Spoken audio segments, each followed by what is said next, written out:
Valorant has recently switched from Unreal 4 to 5. We haven't seen many obvious changes from the new engine yet. Riot Games has been hard at work migrating the game to Unreal Engine 5. But why go through all that effort if they're not going to use the new features? As a fellow Unreal Engine user, I'm here to break down what features Riot Games might use in the upcoming updates. Hint, one of them might involve a much larger map, if you know what I mean. Advanced lighting, megalights and lumen. First, let's talk about Valorant's art style and lighting. With the move to Unreal Engine 5, Riot now has access to lighting features such as megalights and lumen, so let me explain what these mean. Megalights is a new lighting system in Unreal 5 that lifts the old limits. In Unreal Engine 4, you can only have up to 4 overlapping dynamic lights at once. UE5 changed that, allowing potentially thousands of dynamic lights with minimal performance cost. Do I think Valorant will actually use megalights anytime soon? Honestly no, at least not for the next few years. Valorant is all about optimization and competitive performance. Even though megalights is decently optimized, enabling hundreds of dynamic lights would cause a huge performance hit just for a bit of prettier lighting, which is not a trade-off that Riot would want to make anytime soon. Then there's Lumen, UE5's new global illumination system. What Lumen is light bouncing off of walls in a realistic manner. So, think of shining a flashlight in a room. It doesn't just light up the spot it's pointed at, it also brightens the surrounding area with indirect light. Lumen simulates that effect in real time. It'd be awesome if Valorant used this. Imagine your team pushing a dark area and an enemy Yoru flashbang goes off. Instead of just the flash itself, you'd see its light realistically illuminate through a hallway. Some of these lighting features have already made it into games like Fortnite, which also moved to UE5. But I doubt we'll see Lumen in Valorant anytime soon, for the same reason as megalights. Performance and clarity comes first. So baked lighting versus dynamic lighting. Valorant currently uses baked lighting, which is the most optimized way to handle game lighting.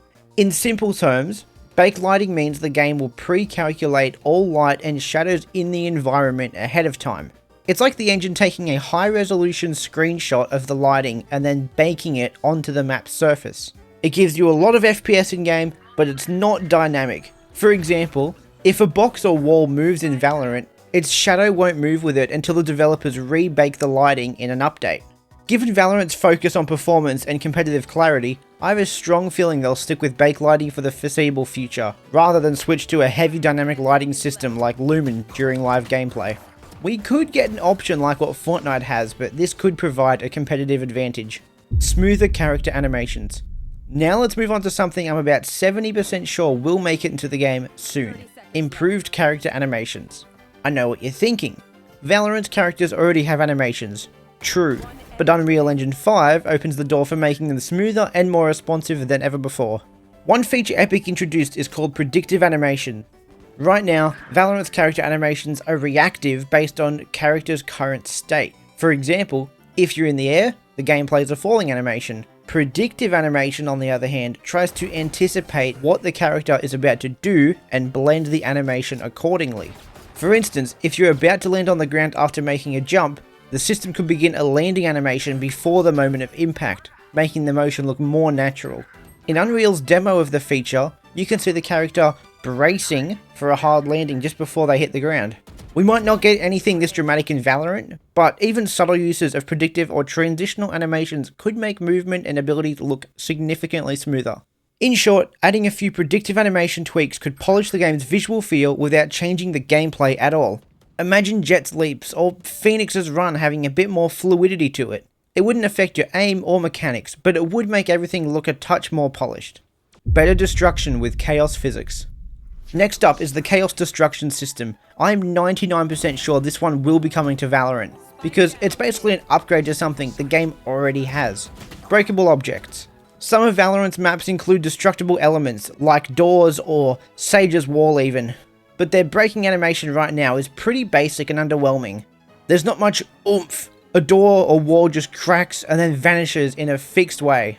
It does work, but it could feel a lot more immersive and impactful. Chaos is Unreal Engine 5's updated physics and destruction system. If Riot switches Valorant's breakable props to Chaos, we could get much more immersive destruction effects. Imagine chunks of a wooden door splintering and flying off when it's broken, or pieces of a metal wall crumping and shattering instead of just disappearing. It would make it extremely obvious and satisfying when someone blows open a pathway, because the destruction would be dynamic and visually impactful. Now, before you worry about performance, these fancy destruction effects would likely be purely cosmetic and would scale with graphics settings. In other words, high-end PCs could show all the debris and physics in detail, while on lower settings, the game would stay the same as it currently is. This way, everybody can still play smoothly. It's an upgrade that adds immersion for those who can handle it, without hurting competitive clarity for those who prefer minimal effects. That's why I'm nearly certain that Riot will adopt the chaos physics for destruction. It's just a clear visual win that doesn't harm gameplay. Quick side note, I've been chipping away at my own game after work, and it would mean a lot to me if you checked it out. The full game just came out today, but if you want you can play the demo, which has 2 levels, you can play it with friends, and it's absolutely free. It's called Get Clocked, and it's basically Crossy Roads in first person multiplayer. So I would love if you checked it out. The Niagara system. Now we're on to the last couple of features. The next one is the Niagara particle system. Niagara is Unreal Engine's new VFX system, replacing the old Cascade tool from UE4. It's a much more advanced and flexible way to create particle effects. But what does that mean for Valorant? Essentially, Riot's artists have a lot more powerful toolkit to make things like smokes, explosions, sparks, and energy effects look even cooler. Niagara lets developers design particles with more complexity, not just basic smoke puffs or fire flashes, but effects composed of many elements, like meshes, beams, ribbons, etc. This allows particles to be much more sophisticated. Because this is largely an engine-level change, Riot can improve particle visuals over time without impacting gameplay mechanics. So as Valorant settles into UE5, don't be surprised if you notice abilities and gunfire looking a lot flashier and more detailed. New modes with world partitioning. Finally, let's talk about the big one, literally. I know the name alone doesn't sound that exciting. This feature basically allows Unreal Engine to support much larger maps and seamlessly world streaming. In Valorant context, world partitioning could open the door to some major new possibilities down the line. If Riot takes advantage of world partitioning to increase the playable area, it could mean a few different things for Valorant's future. The first one is bigger competitive maps. Perhaps future Valorant maps could be larger or more complex, offering new layouts beyond the tight, mid-sized arenas we have now. The second thing, a Battle Royale mode. This one's a stretch because Valorant's gameplay isn't designed for a Battle Royale. Just look at CS. But technically, a large map system could support a BR-style mode if Riot ever wanted to experiment, which they could. And lastly, the option I think it will be, a story/campaign mode. This seems the most likely and exciting. Valorant has a rich lore, if you follow the cinematics and backstory, but the game itself doesn't currently explore those stories. World partitioning could enable co-op story mode or PvE missions where players team up to experience Valorant storyline, but in-game.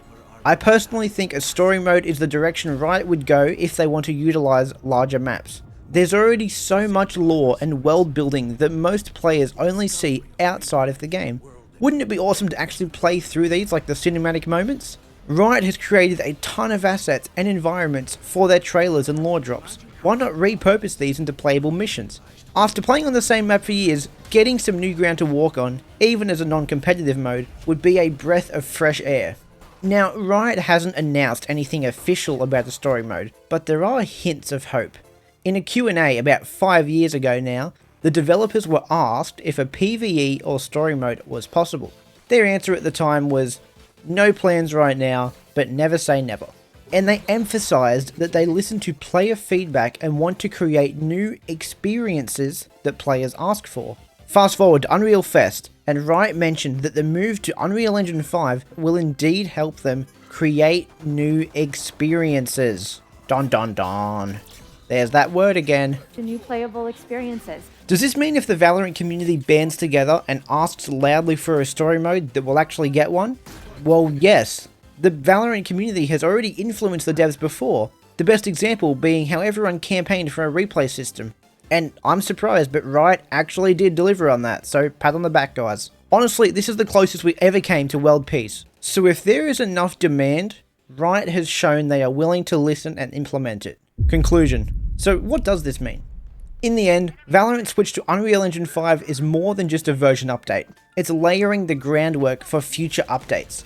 We won't be seeing a dramatic overhaul overnight, since Riot will prioritise the performance and competitive balance. But, over time, UE5 opens the door for subtle improvements like smoother animations, richer effects, more interactive environments, and who knows, it might even enable entirely new modes or content someday. My fingers are crossed for a story mode because I'm absolutely dog shit at the competitive game and I only play because my friends play. One thing I appreciate is that Riot has shown they're willing to listen to the community. If we players really want something, and it's feasible, there's a good chance they will consider it. So yes, the future of Valorant looks bright. Perhaps literally, with all these lighting upgrades. Whether it's better graphics or new ways to play, the UE5 upgrade makes me optimistic that Valorant will keep evolving in awesome ways. I can't wait to see what Riot has in store for us. Also, go give Get Clocked a try, you bloody legends. See you in another year or two.